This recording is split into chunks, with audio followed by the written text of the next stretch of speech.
momento ocupado. Sí, pero este es el de Carmen, ya está grabado. Se puede sacar. Vale, es que este nos falta.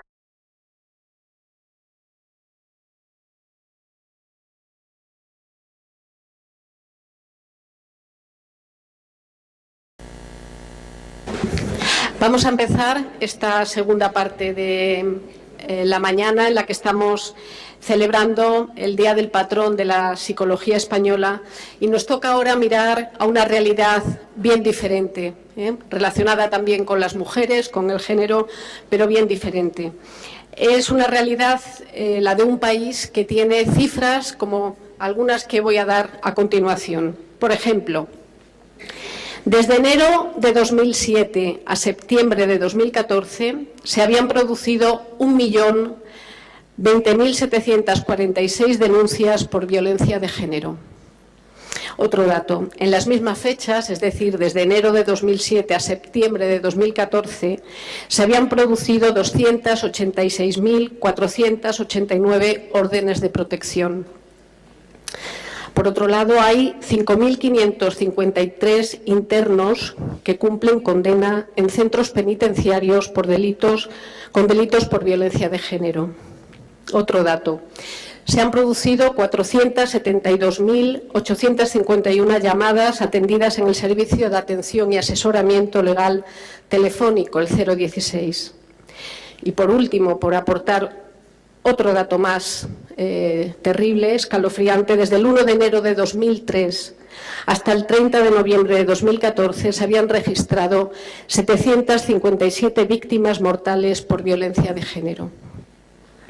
Bien, son cifras oficiales y son cifras, como veis, contundentes y que nos colocan ante una realidad social que suponen aldabonazos a los psicólogos y las psicólogas. Nos plantean retos muy importantes, tanto a quienes trabajan en el ámbito del ejercicio profesional como a quienes lo hacemos desde la investigación. Son interrogantes que tienen que ver con responder a preguntas muy básicas, pero esenciales, ¿no? ¿Qué características tienen cada uno de los protagonistas de estos episodios? ¿Qué características tiene el entorno social en el que las personas nos movemos? ¿Qué características tienen el macrosistema en el que este fenómeno se desarrolla y que lo sustenta, ¿no? ¿Qué valores culturales tenemos? ¿Qué ocurre para que ¿Qué hay para que esto esté sucediendo?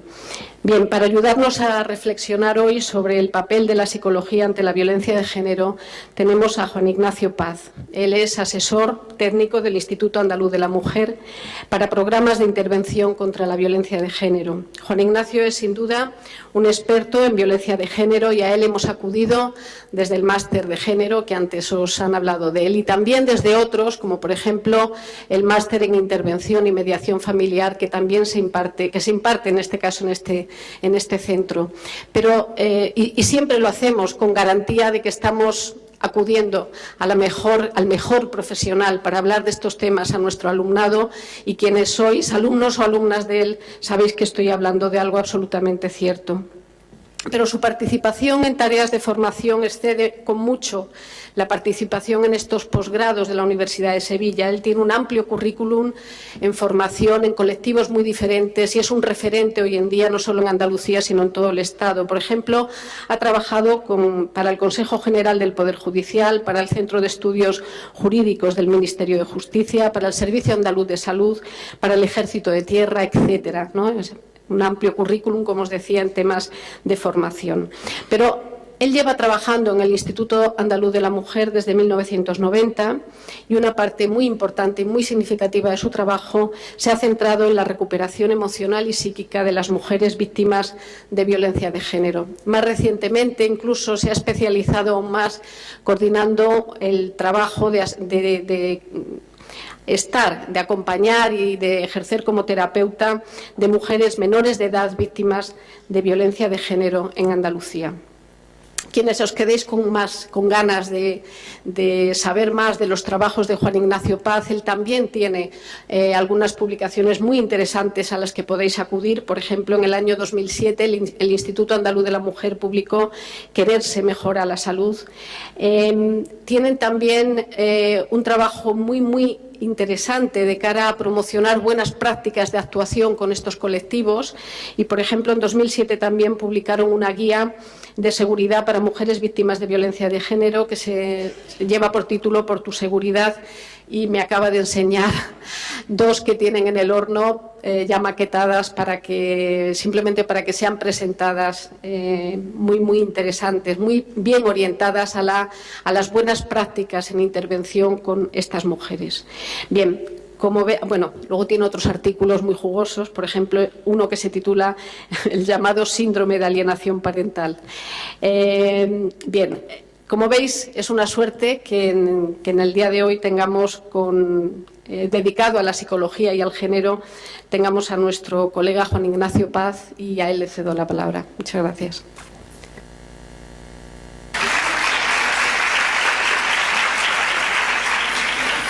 Bueno, muchísimas gracias, Carmen, por la presentación. Muchísimas gracias a la Facultad de Psicología por invitarme y a las compañeras y compañeros que sigo manteniendo el contacto con ellas y con ellos. Cuando yo estudié Psicología, pues no teníamos patrón, entonces todavía no había. Es más, no teníamos facultad, éramos parte de una más amplia. No teníamos local, casi. Yo tuve 3 años exiliado en la fábrica de tabaco, porque nos tuvieron que quitar de Gonzalo Bilbao. Y así, en esas, pues bueno, con todo ese camino, para mí la psicología no solo fue una disciplina, no solo fue un trabajo que me ha llenado mi vida, sino que también yo aprendí la psicología como una pelea. Tuvimos que aprender a pelear por muchas cosas. Y hoy lo que os quería contar del tema de violencia de género es cómo desde la psicología hemos tenido que pelear para que la psicología esté en la violencia de género en 2 campos muy importantes a los que me quiero referir. Uno, lo que es la propia definición de la violencia psicológica dentro de la violencia de género, que es un campo fundamental, cómo hemos tenido que luchar y que pelear para darle la importancia crucial que tiene, porque se sigue teniendo las ideas de que no, lo importante es la violencia física y cuestiones así, cuando el eje fundamental, el eje central, como voy a plantear, es todo esto. Y por otro lado, cómo hemos tenido que pelear para que en la recuperación de las mujeres víctimas de violencia, la psicología también demostrar que tiene un papel imprescindible. Entonces, quiero hacer las reflexiones en esas 2 líneas. ¿Cuál ha sido el papel que hemos tenido? Pero un papel que no se nos ha regalado, que hemos tenido que luchar. Cuando yo empecé en el Instituto de la Mujer, pues hubo incluso en algún momento el intento de cerrar los departamentos psicológicos. Las autoridades que había en aquel momento pues entendían que no eran de utilidad, porque al fin y al cabo casi que eran una sucursal de servicios de psicología clínica de otras historias. Por suerte teníamos compañeras que nos enseñaron cómo hacer una psicología de género, cómo trabajar específicamente con mujeres víctimas, el papel que podíamos jugar, y hoy se entiende que es algo imprescindible, pero, insisto, ha tenido que ser en base a una lucha. Y en base a eso quería plantearos esas reflexiones. Voy a hablar de... Un segundo, que pongo esto... de cuál es ese papel en esas 2 líneas, cómo hemos tenido que trabajar para que la violencia psicológica se entienda como una parte fundamental, y que si no se entiende la violencia psicológica no se entiende la violencia de género, y cómo se ha peleado para que en el proceso de recuperación, en el trabajo que hay que hacer con las mujeres víctimas de violencia de género, la intervención psicológica sea una de las patas fundamentales de esta historia. Y también algunos retos que creo que tenemos pendientes la psicología en esta faena.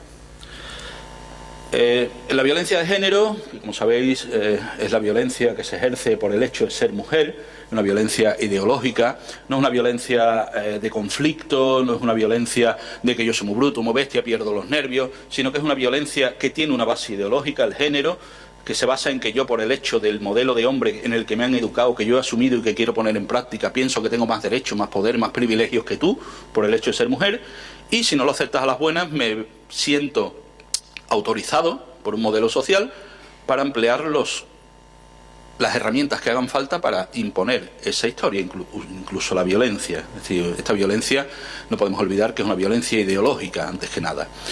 Y en esa violencia de género pues se interrelacionan varios tipos de violencia. Hay violencia física, puede haber violencia física, puede haber violencia psicológica, puede haber violencia sexual, puede haber violencia económica. Hay su aparición y sus distintos tipos de severidad, su frecuencia, pues van a variar de un caso a otro, y porque la violencia de género, además de ser ideológica, otra característica fundamental que tiene es que es instrumental, es una herramienta puesta al servicio de un fin. Cuando un maltratador ejerce la violencia, no lo hace para hacer daño, no se me malinterprete. Cuando ataca, cuando insulta, cuando agrede, va a hacer daño, evidentemente, pero no es su fin es lograr que la otra persona se rinda, se asuste, entienda que no debe hacer lo que ha hecho y acepte el planteamiento sexista, patriarcal que él le impone. Entonces va a utilizar unas herramientas u otras en función de la situación, de lo que le convenga, de lo que pueda ser más efectivo con su pareja, en todo esto. ¿Qué problema tenemos con esto? Que normalmente se ha identificado y se sigue identificando tristemente la violencia de género con la violencia física. Esto es algo que tuvimos ya que romper en su día, plantear que no, que había muchas más cosas, pero que en el imaginario colectivo sigue estando. Y tenemos un problema muy grave, por ejemplo, Carmen decía antes, el programa que yo estoy coordinando con mujeres menores de edad víctimas de violencia de género, estamos viendo que no entienden la violencia si no es física. Es decir, si no es física, no hay violencia. Mi novio me insulta, mi novio me dice de todo, me coacciona sexualmente, tengo que tener relaciones con él porque si no me chantajea efectivamente, pero a mí nunca me ha puesto la mano encima, eso no es violencia. Tristemente, no solo esa idea ha perdurado, sino que se está extendiendo entre la gente muy joven. Es algo que estamos viendo y que nos da muchísimo miedo. Y de hecho sigue estando en nuestro imaginario colectivo. Cuando hablamos de violencia de género, la imagen que se nos viene es la mujer agredida, la mujer golpeada, porque es lo que nos transmiten los medios de comunicación. El problema es que las otras violencias, quizás excepto la violencia sexual en sus formas más agresivas y más explícitas, quedan invisibilizadas y eso tiende a falsear enormemente todo lo que es la violencia de género y hacer que no entendamos nada. Porque si nos centramos en que la violencia de género solo es la violencia física, no vamos a entender jamás por qué una mujer se queda en esa situación cuando se la agrede. Porque todo el mundo sabemos responder a una agresión. Todo el mundo somos capaces de, como decimos vulgarmente, y perdón, la primera hostia me la da, la segunda vez si me coge. Si todo el mundo sabemos escapar, enfrentarnos, porque alguien a quien se agrede físicamente se queda, porque la agresión no es lo importante es todo el daño psicológico que se le ha hecho. Si no, cualquiera sabemos reaccionar. Yo siempre pongo el mismo ejemplo. Si yo cuando llegue a mi casa quiero pegarle a mi pareja, pues seguramente le pegaré. Tengo mucha más corpulencia que ella, la cojo descuidada y le puedo pegar. Pero mañana mi pareja no está esperándome. O si está esperándome, está ya con su bate de béisbol detrás de la puerta, para nada más que me asome. Quiero decir, se reacciona ante eso. ¿Qué ocurre? Que no entendemos entonces nada y culpamos a la víctima. Y decimos que es masoquista, es que es tonta, que es sumisa, que es no sé qué. No, es que previamente ha habido todo un trabajo, todo un daño psicológico que hace que incluso el día que te ponen la mano encima ya no seas capaz de escapar. Pero si eso no lo vemos, no lo vamos a entender jamás la violencia, no vamos a poder combatirla y encima vamos a culpabilizar a la víctima. Por eso yo creo que es imprescindible hacer un esfuerzo para visibilizar y resaltar la importancia de la violencia psicológica y la violencia de género. Primero porque es el eje central, que articula toda la violencia de género. La violencia física es una herramienta más, que se usa en los casos donde se usa, y muchas veces ni siquiera se va a usar, que ni siquiera va a determinar mayor daño o menos, que ni siquiera va a determinar mayor riesgo o menos en muchas ocasiones. La violencia psicológica es el eje central, no se entiende. Ahora mismo yo estoy participando en un grupo que está desde el Instituto Andaluz de la Mujer, se coordina el Observatorio Andaluz de la Violencia de Género y se ha abierto un grupo de violencia psicológica a la violencia de género. Cuando hemos convocado a compañeros y compañeras, han dicho, pero ¿cómo vamos a hablar de violencia psicológica a la violencia de género? La violencia de género es violencia psicológica. Sí, vale, pues lo tenemos que explicar más y de hacerlo de otra manera. Pero me llaman, siempre me dicen que no, que ¿cómo vamos a decir otra cosa? Si es que es el eje central, es lo que lo determina todo. Porque si no, no podemos entender las consecuencias que presentan las mujeres de inseguridad, de dependencia emocional, de alteraciones cognitivas, no vamos a poder entender jamás y no vamos a poder ayudarla. Es importantísimo visibilizar esta violencia psicológica porque es la variante más frecuente, es la que siempre está presente. Las otras pueden aparecer o no, la violencia sexual, la violencia económica, la violencia física, pero la violencia psicológica siempre está presente en la violencia de género. Si no, hablaríamos de una agresión, como decía antes. Me pueden pegar un día, igual que me pueden pegar por la calle, igual que me pueden pegar en un altercado, igual que me pueden pegar, pero no hablaríamos del proceso, del daño, de todo lo que hay en medio de la violencia de género. Y además, la violencia psicológica es el primer peldaño de esta historia, es el primer escalón en la escala de la violencia. Con lo cual, muchas veces decimos que suele ser precursora de las demás violencias. Si yo no he asegurado previamente el dominio psicológico, cuando empleo las otras herramientas la víctima no se va a quedar. Con lo cual hablamos también de que suele ser precursora de otras formas de violencia, es un predictor fundamental. En el momento que hay violencia psicológica es un predictor fundamental de que van a aparecer otras violencias. Además, muchas veces se minimiza la importancia de la violencia psicológica frente, por ejemplo, a la violencia física, porque se magnifican los daños de la violencia física. No le vamos a quitar la importancia. La violencia física provoca heridas, o puede provocar heridas, puede provocar muerte, pero la violencia psicológica también. Tenemos muchísimos casos de autolisis, de intentos de suicidio, en cuya base está la violencia psicológica que se ejerce en la violencia de género. Tenemos ya datos que correlacionan, aún no se ha demostrado la causalidad, pero que correlacionan enormemente distintos daños corporales con la violencia psicológica. Cuando se hace una evaluación forense de una mujer víctima de violencia, aparte de las heridas que pueda o no tener por la violencia física, se están viendo muchísimos daños corporales. Estamos hablando de fibromialgia. La fibromialgia está asociada en una ratio altísima, no se ha demostrado la causalidad, pero está muy asociada a trastornos gastrointestinales, alteraciones cardíacas, alteraciones respiratorias, todo tipo de alteraciones musculares, todo tipo de daños que tienen a estas mujeres destrozadas, más allá de que además puedan tener alguna agresión que les haya provocado lesiones. Con lo cual, no solo la violencia física provoca lesiones, no solo la violencia física provoca muerte, la violencia psicológica también lo hace. Además, creo que es importantísimo visibilizar esta violencia porque si no la visibilizamos no existe una respuesta judicial para ella. Cuando nosotros intentamos definir la violencia psicológica y caracterizarla y dotarla de unos indicadores y de unos criterios que la definan, lo hacemos además en ese grupo que os decía del Observatorio Andaluz de la Violencia de Género, porque queremos que eso llegue a los operadores judiciales, porque si no se está provocando un fenómeno de indefensión. Y los maltratadores están aprendiendo. Los maltratadores aprenden. Cuando yo empecé en el Instituto de la Mujer, pues algunas veces llegar allí por la mañana daba miedo. Las mujeres con la cara herida, con golpes, con vendas. Hoy eso es más raro. Hoy eso es más raro. Porque los maltratadores ya han aprendido que la violencia física se paga judicialmente y que la psicológica sirve exactamente igual y no pasa nada. Entonces, es algo que ya han aprendido y si no logramos visibilizar esta violencia y darle su importancia a nivel judicial, estamos creando una indefensión terrible en las mujeres que están sufriendo esto. Siempre decimos, además, que hay un planteamiento que es imprescindible tener claro, que no hay violencia física repetida sin que exista violencia psicológica. Siempre va a estar ahí. La veamos, no la veamos, esté oculta, esté como esté, pero siempre va a estar ahí, porque si no es lo que decía antes, nadie aguantaría, nadie soportaría una violencia física repetida. En el momento que aparece podemos tener una agresión, como podemos tenerla cualquiera, pero yo ante una agresión actúo. Cuando no actúo o actúo de forma que hace que me quede ahí, es porque previamente ha existido una fuerte violencia psicológica que me ha anulado como persona. Y podremos verla, podremos detectarla, podremos demostrarla o no, pero siempre va a estar ahí. Además, y valga la redundancia, como solemos decir, cuando la violencia de género se da en la pareja, que saben ustedes que es lo que está recogido en nuestra ley 1/2004 de erradicación de la violencia, pero que existen violencias de género en mucho más campos, que no solo en la pareja, pero cuando se da en la pareja, que es lo que recoge nuestra ley, por las características de continuidad en la relación, de continuidad en la violencia, son violencias con historia, por sus características de intimidad, por sus características de interacción, toda violencia tiene consecuencias psicológicas. Todas las violencias, sean físicas, sean sexuales, sean económicas, son al final violencias psicológicas, porque van a crear daño en esa persona. Y además, si no visibilizamos esta violencia, va a provocar que no sepamos atenderla, va a provocar no solo una indefensión jurídica, sino una desatención en la mujer que la sufre. Si no somos capaces de ver qué es esto, qué daños causa, cuáles son los factores, cómo responde una mujer ante esto, cuál es la dinámica en la que se mete, pues va a provocar una enorme desatención y los servicios especializados pues caemos en algo que después hablaré de ello, judicializamos, medicalizamos, pero no atendemos psicológicamente como deberíamos atender.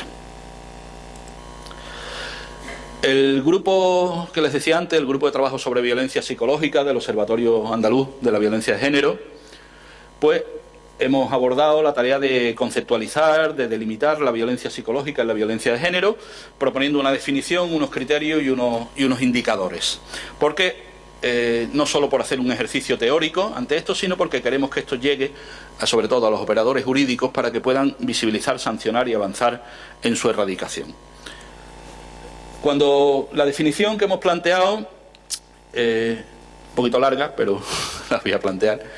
La violencia psicológica que se realiza, la violencia de género, es un instrumento, ya hemos hablado de la violencia de género como herramienta, y la violencia psicológica es un instrumento de control, dominio y sometimiento que tiene como objetivo, insisto, el objetivo no es el daño, sino otro, imponer las pautas de comportamiento que el hombre, desde un sistema de creencias sexista, considera que debe tener la mujer con la que mantiene una relación en el ámbito sentimental, familiar, social, laboral, para así seguir manteniendo su estatus de poder en base a una cultura patriarcal o a unos mandatos de género que él considera naturales.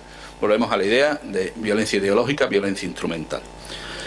Esa violencia psicológica está constituida por un conjunto heterogéneo de actitudes y comportamientos que pueden ser activos, pasivos o incluso omisivos, que también los hemos encontrado en nuestra práctica, que incluyen conductas físicas, verbales y no verbales, que se van a manifestar con una intensidad variable, que tiene un carácter reiterado, no hablamos de un episodio, sino de un proceso en la violencia, que se mantiene en el tiempo y que atenta contra la dignidad, la libertad y o la integridad y estabilidad psíquica y emocional de la mujer que la sufre y de sus hijas e hijos. No podemos olvidar nunca a estas otras víctimas, a los hijos e hijas que están ahí.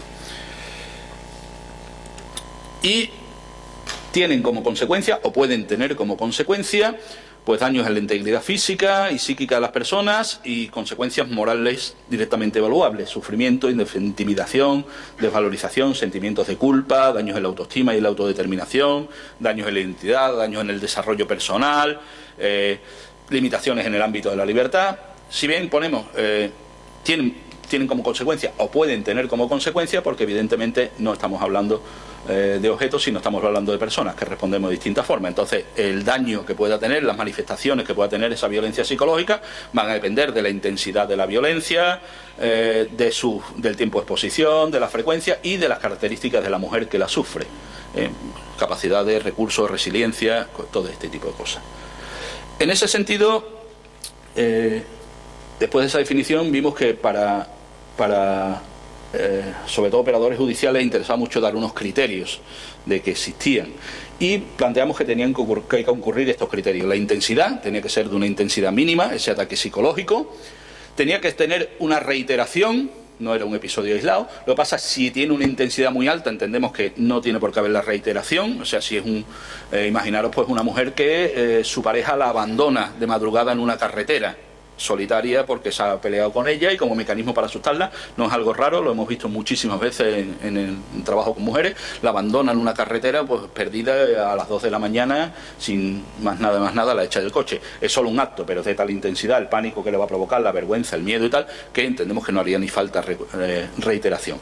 Y entendemos también que tiene que haber una intencionalidad, pero ojo, la intencionalidad no tiene que ser el daño, como decía, la intencionalidad es que se vaya a dominar. Muchas veces el hombre ni siquiera va a ser consciente de que esto lo hace para hacer daño, lo hace para cumplir un papel, para ser como debe ser un hombre, para lograr que ella se comporte como se tiene que comportar una mujer. Yo muchas veces pongo el ejemplo de un señor que apareció en el programa este que tenía Isabel Gemio, de Lo que necesita es amor, no sé si recordáis, los que somos un poquito más mayorcillos, sí, que se dedicaban a juntar pareja a costa de lo que fuera.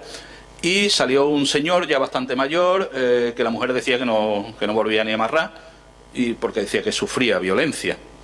Y bueno, pues en el plató aparecía Isabel Gemio interpelando a este señor. Le decía: hombre, pero es que su mujer dice que no vuelve porque dice que usted le pega. Mira, y aquel hombre se levantó muy digno, dijo: señorita, que yo nada más que le he pegado cuando ella se lo ha merecido, ¿eh? No piense usted que yo soy una mala persona. A eso me refiero con esa intencionalidad. Él no lo hacía para dañarla, hacía porque es que si no ella no aprendía, es que si no ella se lo había merecido. Cuando hablamos de intencionalidad, hablamos de la intencionalidad de imponer un modelo, de imponer unos valores, de imponer un sistema, no de hacer daño, ¿vale? Yo muchas veces lo comparo como los que somos más viejos, cuando nos llevaban al colegio y nos daban bien con la palmeta, era por nuestro bien, y la letra con sangre entraba, y mi padre muy orgulloso del colegio tan severo al que me llevaba, que me estaban haciendo un hombre, sí, pero a costa de dejarme la mano, pero era el uso de la violencia para un fin que entendían positivo. Pues es lo mismo que ocurre aquí. Entonces entendemos que tiene que haber esos tres. Sí entendemos que no se debe incluir el daño causado. Esta violencia tiene que ser un delito por el hecho de ejercerla, porque el daño va a venir determinado por muchos factores, desde la resiliencia de la mujer hasta sus recursos, hasta muchas más cosas, y por supuesto no se debe descartar jamás la violencia porque exista conflicto. la pareja. Claro que hay conflicto, la mujer se va a rebelar, la mujer va a luchar. No pensemos jamás en la mujer víctima de violencia como alguien pasivo. La mujer que, y en ese sentido María Jesús Cala lo ha planteado y hemos colaborado en muchas investigaciones con ello, es una mujer que continuamente desarrolla estrategias. Lo que pasa es que las estrategias están tan marcadas ya por un modelo de relación, por una historia previa, que no la sacan de ahí. Pero claro que ella va a luchar y eso va a generar conflicto y ella se va a resistir a esa imposición. Entonces no podemos admitir que cuando llegan a un juzgado, no, como hay conflicto previo, la violencia es que el conflicto ha ido un poco más allá. No, perdona, aquí todo hay que investigar, hay que hacer que los jueces cuenten con sistemas de apoyo psicológico para demostrar cuál ha sido la historia de vida y cómo esa violencia ha empezado de una forma. La violencia no empieza el día que hay un golpe, ese día cambia de estatus, pero ahí ha empezado con muchas más cosas y eso es lo que ha provocado el conflicto, no al revés. No es que el conflicto haya generado violencia, sino que la violencia ha generado un conflicto. Y muchas veces estamos viendo cómo se oculta, cómo se invisibiliza. Los maltratadores, por ejemplo, también han aprendido las denuncias cruzadas. Ella lo denuncia por maltrato, él la denuncia también. Ah, esto es un conflicto. No, perdón usted, es una estrategia. Vamos a trabajar, vamos a ver historias de vida, vamos a hacer análisis psicológicos, vamos a ver valoraciones del daño psíquico, vamos a ver evaluaciones de la credibilidad.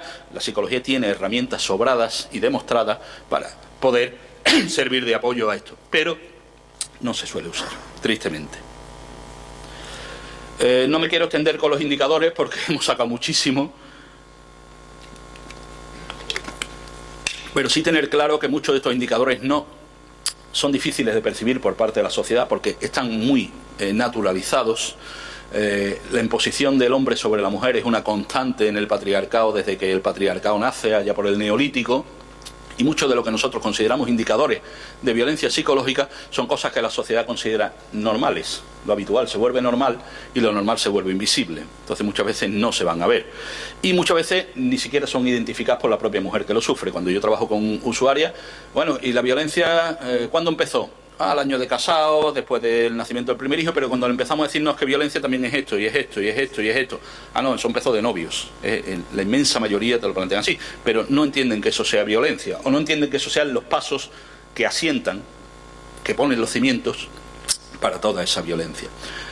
Tener también claro que no se suele presentar un indicador aislado, sino que hablamos de una globalidad, por lo tanto hay que tener un planteamiento global para buscarlo. Muy raro se va a presentar solo un indicador aislado y eso no lo entendemos como violencia. Hace falta un planteamiento global a la hora de entender estos indicadores, que aunque se suelen presentar de forma activa, los podemos ver de forma pasiva o incluso omisiva. Por ejemplo, los casos donde ya se ha creado una dependencia emocional, pues el abandono emocional, el no hablarle, un montón de cosas que a priori parece que no ejercen violencia. No me hablas, coño, pues mira que a gusto me quedo, ¿no? Pero claro, cuando tú tienes una dependencia emocional ya creada por el propio daño, pueden ser historias muy, muy dañinas. Y que muchos de los que hemos puesto, pues, aunque los hemos clasificado en distintas categorías, pero pueden estar en más de una. Por ejemplo, el que alguien humille a su mujer delante de su pareja, pues no solo va a ser un acto de humillación, no solo va a ser una agresión verbal, sino va a ser también un abuso emocional, porque está haciendo que ella se avergüence delante de su familia. Incluso va a ser un indicador de intento de aislamiento, porque lo que está buscando es que la familia se sienta tan incómoda que no quiera venir a verla, ni ella quiera que nos reunamos con sus padres y su madre. No me voy a extender, simplemente decir que hemos clasificado indicadores de aislamiento, que para nosotros es la puerta de entrada en la violencia de género. Muchas veces hay algunos explícitos, pero normalmente muy escondidos, muy naturalizados. Por ejemplo, los celos como herramienta para aislar, se utilizan muchísimo y cada vez más. Tenemos un problema, y si vuelvo al programa con la gente joven, para nosotros los celos son un indicador de violencia de género, porque son una herramienta maravillosa para aislar, porque en nuestro sistema, en nuestra mala educación emocional nos han dicho que los celos eran muestra de amor. Pero pues ahora vamos más allá. Cuando trabajamos con las chavalas jóvenes, no solo es que no sea un problema que tu novio sea celoso, el problema es que no lo sea.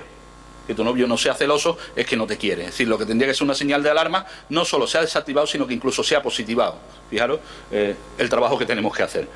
Los comportamientos y actitudes de control, que van haciendo que cada vez controle más partes de la mujer, a veces se usan de forma directa o de forma indirecta. Muy frecuente el control por protección, camuflado por protección. No, tú para qué vas a trabajar si yo te tengo como una reina, para qué te vas a sacar un carnet si yo te llevo a todos lados, no, tú no lleves dinero encima que te lo pueden robar, ya te lo controlo yo. Muchas veces está muy camuflado de control por protección y es mucho más difícil de asumir por la víctima.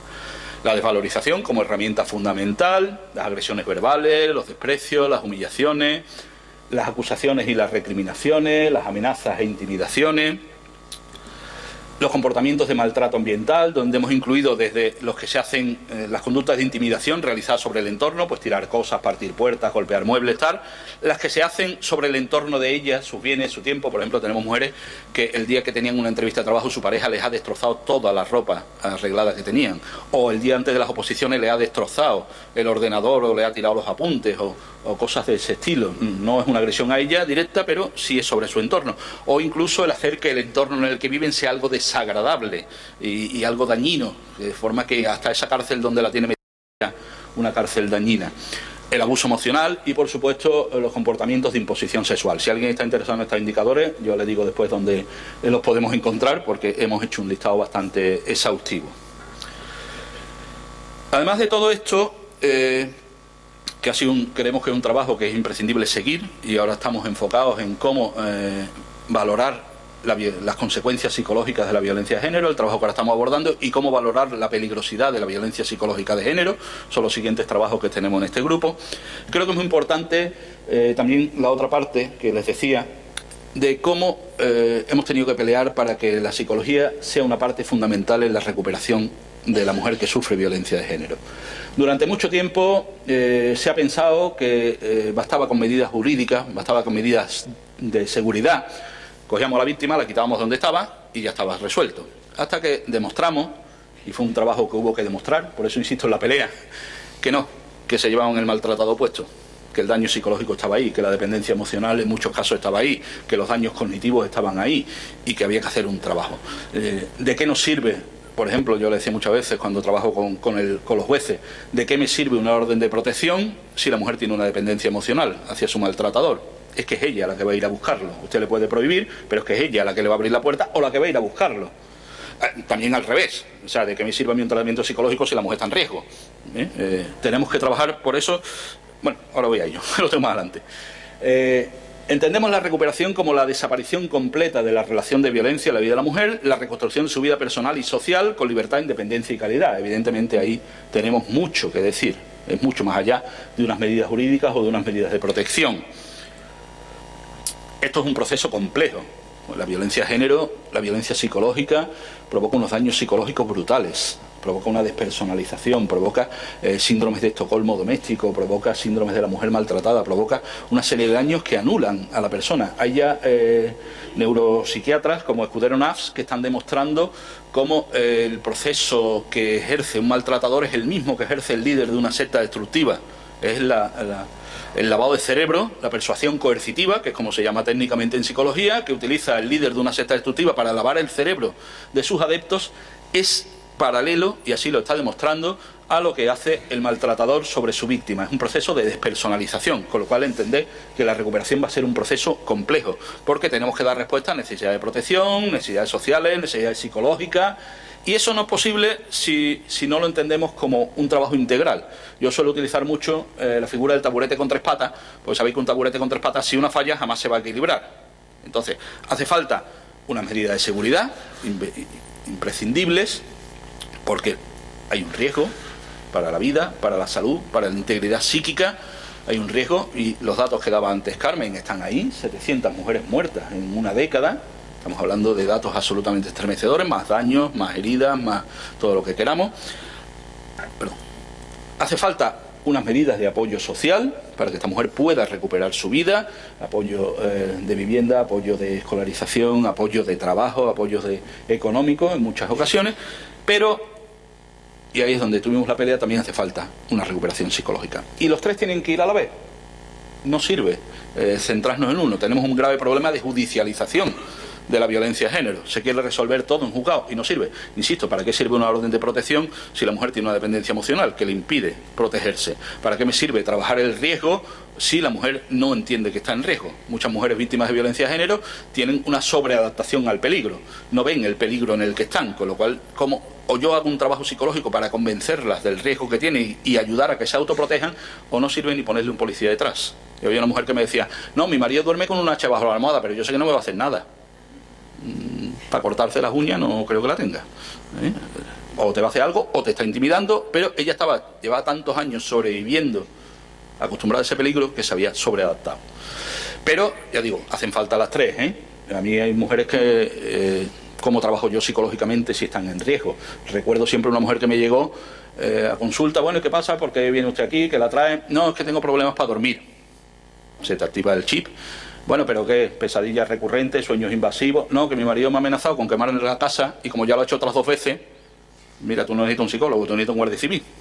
Y cuando estés protegida, entonces podremos hacer algo, porque no estamos hablando de un miedo irracional, estamos hablando de algo muy fuerte, que es lo que tienes ahí. Entonces tenemos que trabajar con esas 3 patas. Y eso, la necesidad de ello, en la investigación que se llevó, donde yo también colaboré, que se llevó desde la Universidad de Sevilla sobre las renuncias, por ejemplo, de los sitios donde nos ha parecido demostrado ya científicamente la importancia de esta recuperación. La renuncia de las mujeres al proceso judicial es un problema que tenemos, porque no solo se quedan desprotegidas, sino que pierden muchísima credibilidad. Pues se vio que las mujeres que recibían apoyo psicológico renunciaban menos de la mitad, el 24,9%, que las que no lo recibieron. Es decir, cuando hay un apoyo psicológico, las mujeres renuncian mucho menos al proceso judicial. Por lo cual, tanto, no solo hay que hacer frente, y así se demostró, a las medidas, a las necesidades judiciales, sino también a las psicológicas. Y además, en ese cuadro se ve, pero también nos dice en esa investigación que no todas las intervenciones psicológicas valen. Hay unas investigaciones, en esa investigación además se plantearon los datos que cuando el apoyo es prestado desde el ámbito sanitario, donde se hace desde una psicología enfocada hacia la recuperación en el sentido clínico de salud, muy imprescindible, pero no solo, pues hay muchas más renuncias, un 44,8%, que cuando se hacen desde los servicios especializados en violencia de género, de los servicios sociales especializados en violencia de género, centros de la mujer, centros municipales, SABA, porque se hace con una perspectiva integral, se hace con una perspectiva incluyendo no solo que la mujer esté bien, sino trabajando con ella todo su ámbito. Por eso entendemos que la intervención, no sirve cualquier intervención psicológica en violencia de género. De hecho, yo he tenido muchísimas mujeres que me vienen ya muy rebotadas cuando llegan al departamento psicológico. Bueno, mire usted que yo ya llevo 6 años en consulta, vale, llevo 6 años yendo al psicólogo, sí, hija, pero esto es otra cosa, porque han hecho un trabajo con ella de dejarlas bien, pero no han actuado sobre la causa, no se han hecho cosas. Para que eso sirva, yo creo que tiene que realizarse desde la perspectiva de género, imprescindible. No podemos trabajar contra la violencia de género si no enfocamos desde una perspectiva de género. Es de perogrullo, pero cuesta mucho trabajito que se entienda. Tiene que ser integral, coordinada y multidisciplinar. Tenemos que trabajar con la justicia, tenemos que trabajar con la policía, tenemos que trabajar con los servicios sociales, tenemos que trabajar con los servicios sanitarios. Ningún profesional, y eso es algo que repito siempre, ningún profesional servimos para nada solos ante la violencia de género. Tiene que ser un trabajo integral, coordinado y multidisciplinar. Si no, no servimos para nada.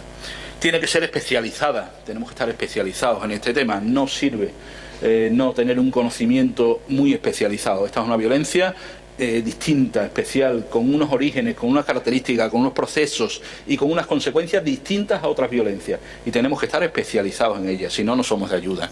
Tiene que ser específica, tiene que ir dirigida hacia grupos concretos de población. Ahora después pondré un par de ejemplos de trabajos que estamos haciendo en ese sentido. No sirve el café para todo el mundo. Hay que hacer trabajo específico con mujeres migrantes, con mujeres mayores, con mujeres menores de edad, con mujeres con discapacidad, con mujeres en distintos ámbitos. No sirve el mismo modelo para todo el mundo.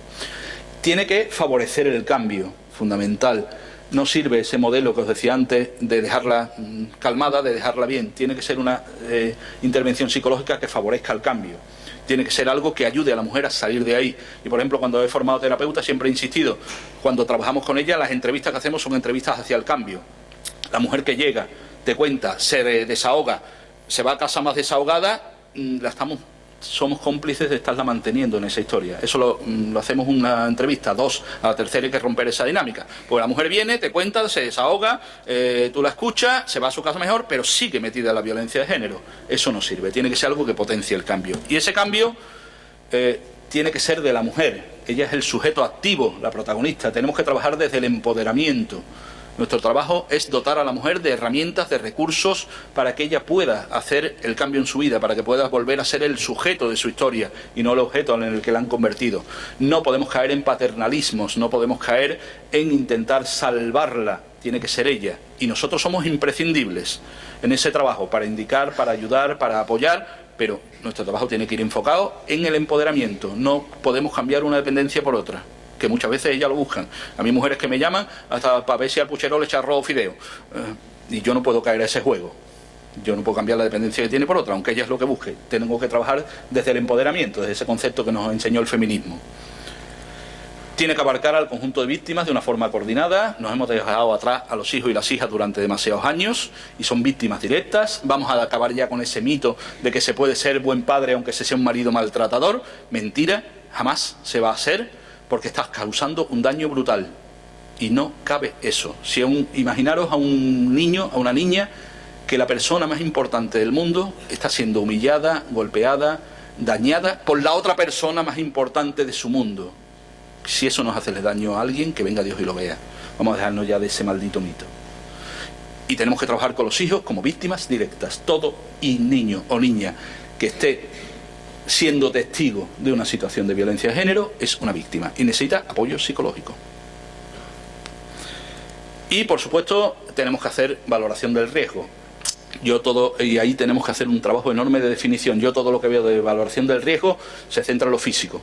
No valoramos la vulnerabilidad de la víctima, no valoramos el daño psicológico. Hay un ítem, por ejemplo, que me llama la atención en las valoraciones policiales: si es cazador, si es policía, si tiene acceso a armas. Digo, bueno, y si es psicólogo, psiquiatra, no te ves tú la capacidad de daño que tiene, que los hemos tenido, y no te veas.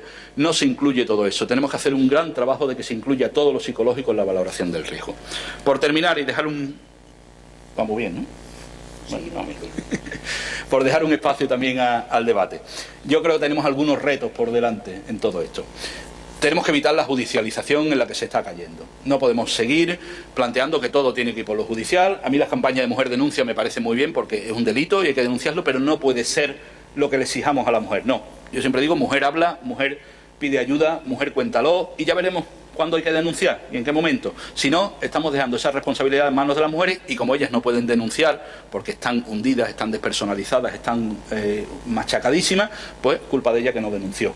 No podemos caer en eso. Y por supuesto, jamás la denuncia puede ser el paso previo para cualquier sistema de atención o seguimiento. La denuncia tiene que ser un camino y la atención a estas mujeres otro. Y así nos lo ha establecido ya el último convenio que ha firmado España en materia de violencia de género, el convenio de Estambul, que nos exige que ningún servicio puede estar condicionado por el hecho de que la mujer ponga denuncia. Y a eso tenemos que adaptarnos. Y en ese sentido tenemos mucho trabajo que hacer desde la psicología. Tenemos que formar a los profesionales y a las profesionales que intervienen en violencia de género, que entiendan la violencia psicológica, que entiendan las consecuencias, que entiendan el daño. Jueces, fiscales, policías, personal sanitario. Si no entienden la violencia psicológica, no van a poder ser de ayuda contra la violencia de género. Y es un trabajo importante, cuesta. Yo soy formador, como ha dicho antes Carmen, del Consejo General del Poder Judicial y soy, creo, de los únicos no juristas que suele aparecer por allí. Y les llamo mucho la atención porque, claro, les cuentas algo absolutamente novedoso. También están un poquito hartos ya de jurisprudencias y demás en los cursos, pero de pronto es que se les abre otro mundo cuando tú le empiezas a plantear, no, mira, y que la mujer cuando renuncia no es por fastidiarte el juicio, suele ser por estas cosas y estas consecuencias.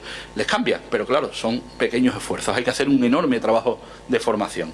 Tenemos que favorecer la especificidad de las intervenciones, adaptándolas, como decía antes, a necesidades de grupos específicos de la población. Desde el Instituto de la Mujer, por ejemplificar un par de ellos, se ha creado un servicio de atención psicológica a hijos e hijas de mujeres víctimas de violencia de género, en un campo que no teníamos cubierto, esos hijos y esas hijas como víctimas directas, imprescindibles, o el programa que os decía Carmen antes, específico para mujeres menores de edad víctimas de violencia de género. Ahí teníamos un vacío. Las menores de edad no eran atendidas por el Instituto de la Mujer porque no está en sus competencias y los servicios de menores no sabían de violencia de género, entonces se nos quedaba en un vacío.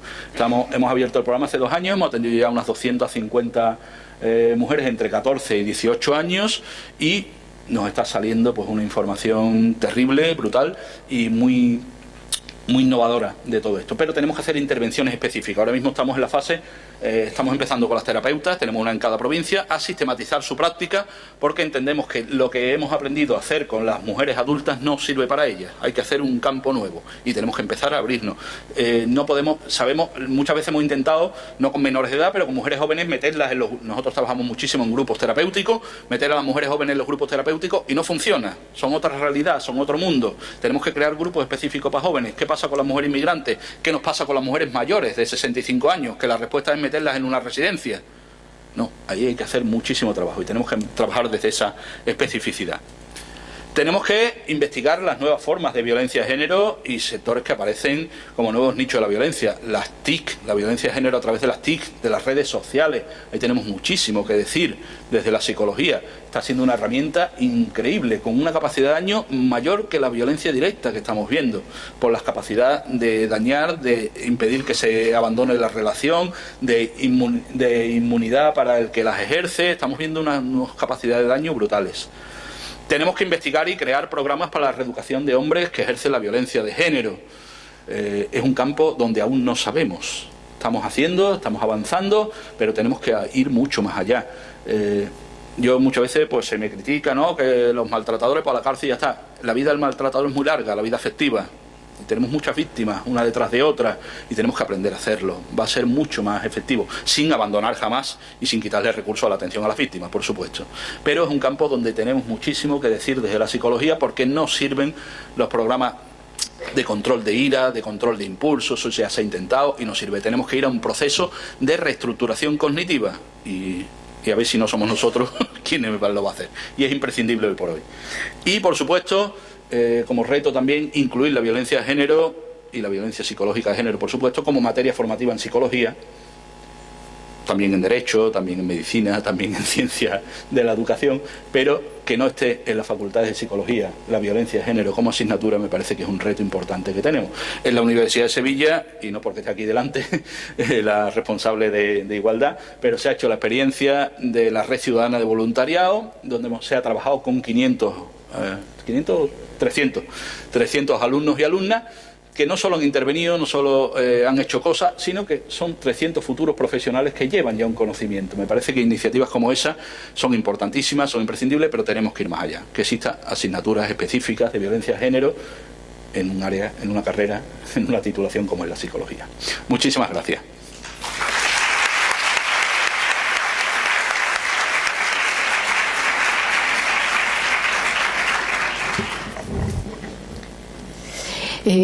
Muchas gracias, Juan Ignacio. Seguro que hay alguna pregunta. Tenemos unos minutillos para poder atenderlas. Allí al fondo.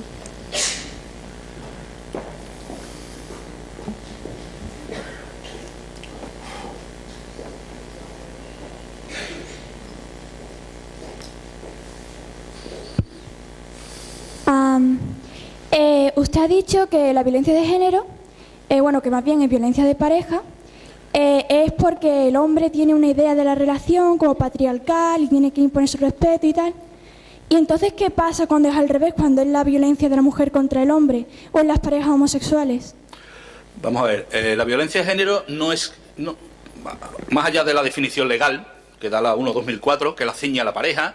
Hay mucha más violencia de género, hay violencia de género desde antes de nacer, como por ejemplo los abortos selectivos, en función del sexo, que se hacen en China, en la India, las mutilaciones genitales femeninas, es decir, hay muchísimas más. Pero dentro de la pareja, la definición que da la ley es violencia del hombre contra la mujer. Pero la violencia de género no se caracteriza porque sea del hombre hacia la mujer, o por lo menos a nivel psicológico no es lo que lo caracteriza. Lo caracteriza que es una violencia que yo ejerzo para imponer un criterio patriarcal.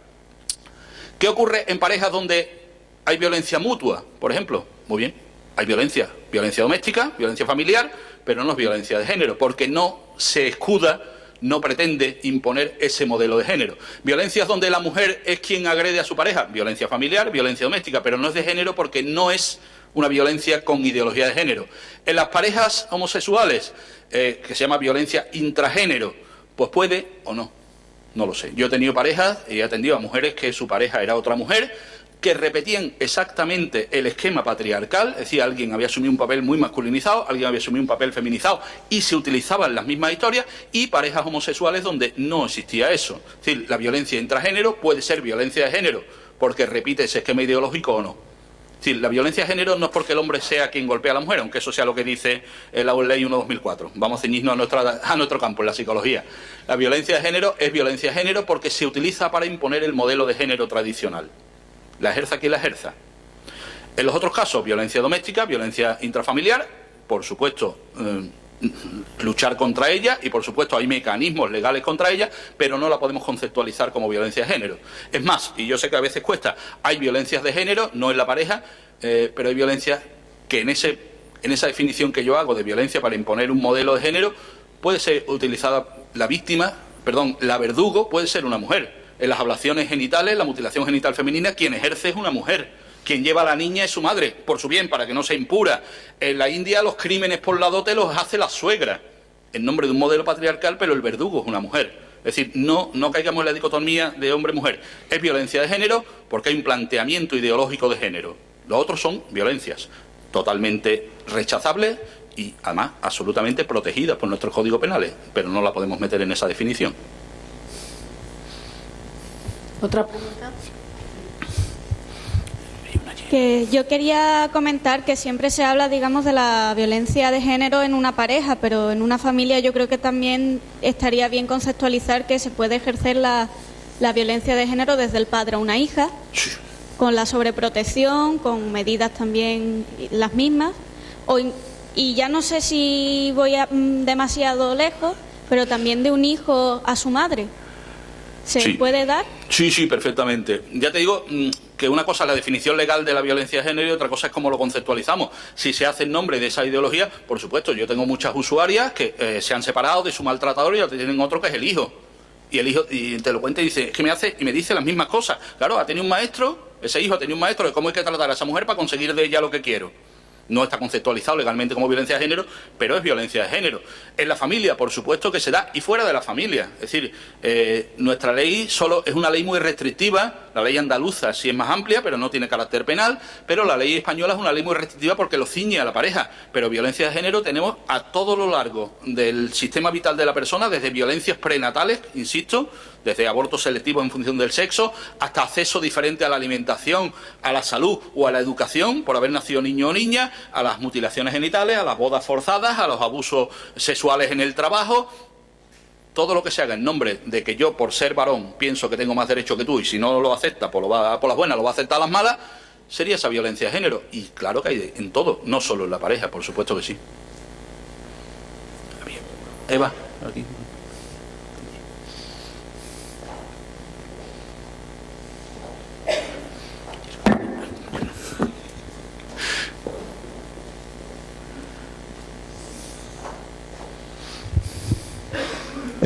Ante todo, enhorabuena por la ponencia y por su trabajo también.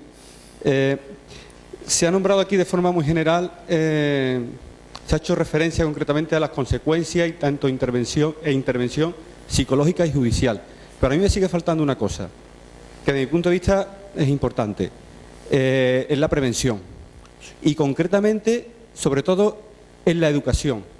O sea, ¿se está haciendo algo en el que se pueda contemplar desde el sistema educativo en torno a los más pequeños en esta temática? Muchas gracias. Sí se están haciendo cosas. Lo que pasa, yo creo, y antes lo comentaba con Carmen, que nos hemos relajado. La violencia de género es fruto de la desigualdad y además es la herramienta para mantener la desigualdad. Si no trabajamos contra la desigualdad, nunca vamos a acabar con la violencia de género. O sea, una cosa es que atendamos las consecuencias, imprescindible, que hagamos todo ese trabajo al que me he referido. El otro no me he referido porque es un campo amplísimo, aunque tendría que haberlo nombrado. Hay que trabajar la igualdad y eso se está haciendo. Hay en todos los colegios públicos, todas las instituciones públicas de nuestra Andalucía, y digo Andalucía porque tenemos mucho más trabajo hecho que otras comunidades, tristemente, tienen un responsable de igualdad en los colegios, continuamente se está haciendo formación al profesorado, yo trabajo mucho con los CEP, continuamente estamos haciendo todo tipo de tareas, no de prevención de la violencia de género en el sentido estricto, sino de trabajar sobre la igualdad. ¿Qué ocurre? Que no siempre se ve igual. Teníamos una asignatura que lo consagraba y la han quitado, educación para la ciudadanía, es decir, no todo el mundo está por esta línea, vamos a plantear también, pero sí se está haciendo. Ahora, ¿que habría que hacer más? Por supuesto. Que habría que, visto los resultados donde, por ejemplo, el Instituto de la Mujer en el año 2011 hizo la investigación Andalucía Detecta, donde se vio que no solo cuál era la ideología sexista que seguía existiendo en niños y en chavales y chavalas andaluces, sino qué conocían de la violencia de género, qué pensaban que podría pasarle, cuáles eran los indicadores de violencia, se vio que hay un conocimiento muy básico que supone un factor de desprotección muy importante. Y sobre todo yo creo que nos hemos confiado, hemos pensado que la igualdad ya estaba asegurada y estamos viendo que no. Tenemos que hacer mucho más esfuerzo. Se están haciendo cosas, Andalucía no vamos a tirar a cohetes, pero está haciendo más cosas que otras, pero nos queda muchísimo más por hacer. Sin prevención jamás acabaremos con la violencia, porque jamás acabaremos con la desigualdad. Y la única forma de acabar con la violencia de género es acabar con la desigualdad. ¿Qué ocurre? Que eso hay que cambiar una sociedad. Y ahí, evidentemente, la educación imprescindible. Coincido plenamente.